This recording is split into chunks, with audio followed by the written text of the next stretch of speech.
नमस्कार। आज हम एक बहुत ही प्यारी और छोटी सी कहानी पर चर्चा करने वाले हैं। ये कहानी है एक मेहनती बंदर और एक पेड़ की। शुरू में ये एक आम सी बात लग सकती है, लेकिन सच कहूं तो जब हम इसकी गहराई में जाएंगे ना, तो ये हमें दूसरों का दर्द समझने, यानी एम्पैथी और पौधों की देखभाल करने का एक बहुत बड़ा सबक देगी। खासकर छोटे बच्चों के लिए तो ये एक बहुत ही कमाल की कहानी है। तो चलिए शुरू करते हैं। जरा सोचे, क्या होता है जब कोई बहुत मेहनत से एक सुंदर पेड़ उगाता है और उसे अचानक छीन लिया जाता है। मतलब किसी ने दिन रात एक करके एक नन्हे से बीज को एक सुंदर पेड़ में बदला और अचानक कोई आकर उस पूरी मेहनत को एक ही झटके में खत्म कर दे। हमें कैसा महसूस होगा? बहुत बुरा लगेगा ना। ये सवाल सीधे हमारे दिलों पर असर करता है और हमें ये सोचने पर मजबूर करता है कि किसी और की मेहनत की इज्जत करना आखिर कितना जरूरी है। तो कहानी के पहले हिस्से पर आते हैं। एक बंदर पेड़ लगाता है। देखिए, कहानी की शुरुआत में क्या होता है कि एक बंदर रास्ते पर एक पेड़ लगाता है। और वैसे ये कोई छोटा मोटा काम नहीं है। रास्ते पर पेड़ लगाने का मतलब पता है क्या है? इसका मतलब है कि वो बंदर वहां से गुजरने वाले हर इंसान और हर पक्षी के बारे में सोच रहा है, उनके लिए कुछ अच्छा कर रहा है। ये नेचर के प्रति अपनी जिम्मेदारी निभाने का एक बहुत ही खूबसूरत तरीका है। ये हमें बताता है कि दुनिया में कुछ भी नया और अच्छा शुरू करने की कोई एक जगह नहीं होती, हम कहीं से भी शुरुआत कर सकते हैं। अब चलते हैं अगले पड़ाव की तरफ, पौधे की देखभाल। खैर, हम सब जानते हैं कि सिर्फ एक बीज मिट्टी में डाल देना ही काफी नहीं होता। एक पौधे को बड़ा करने के ना 3 सबसे जरूरी कदम होते हैं। पहला, एक सही जगह चुनकर रास्ते पर पेड़ लगाना। दूसरा और शायद सबसे जरूरी काम, उसे लगातार पानी देना। बंदर ने सिर्फ पौधा लगाकर छोड़ नहीं दिया, उसने रोजाना उसकी देखभाल की, उसे पानी पिलाया। और इसका नतीजा क्या निकला? तीसरा कदम, पेड़ का बड़ा होना। क्योंकि लगातार प्यार और देखभाल से ही तो एक नन्हा सा पौधा एक विशाल और छायादार पेड़ बनता है। पर अब कहानी में आता है एक दुख भरा मोड़, लड़के की गलती। अब यहाँ इन दोनों दृश्यों को देखिए। एक तरफ बेचारा बंदर अपनी मेहनत के फल का मजा ले रहा है, उस बड़े से पेड़ की ठंडी छांव में बिल्कुल शांति से सो रहा है, जिसे उसने खुद पाला पोसा था।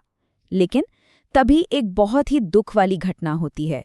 एक बच्चा वहां आता है और बिना एक पल भी सोचे उस खूबसूरत पेड़ को जड़ से उखाड़कर फेंक देता है।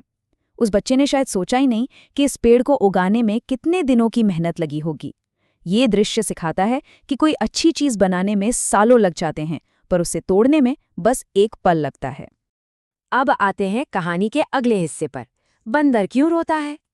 इस अचानक हुई तोड़फोड़ का असर ये होता है कि बंदर फूट फूट कर रोने लगता है। जरा सोचिए, अगर कोई हमारा सबसे पसंदीदा खिलौना तोड़ दे या फिर हमारी कई दिनों की मेहनत से बनाई हुई ड्राइंग को फाड़ दे, तो हमें कैसा दर्द होता है?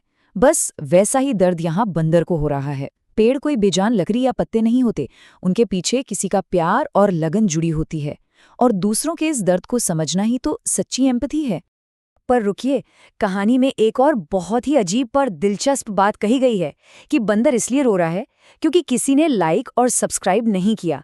पहली बार सुनने में थोड़ा अजीब लगता है, पर सोचिए इसका क्या मतलब हुआ।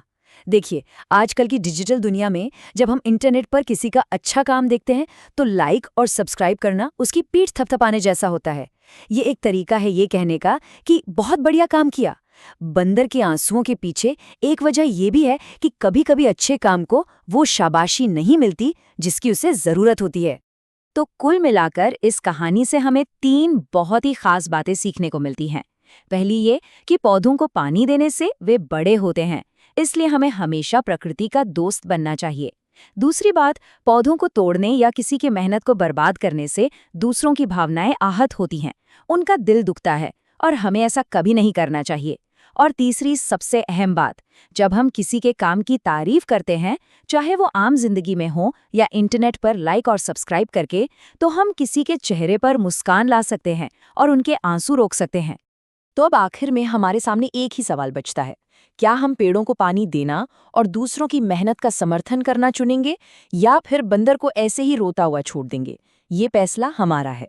क्या हम उस बच्चे की तरह बनेंगे जो बिना सोचे समझे मेहनत पर पानी फेर देता है, या हम वो समझदार और अच्छे इंसान बनेंगे जो पौधों का ध्यान रखता है और दूसरों के जज्बातों की कद्र करता है?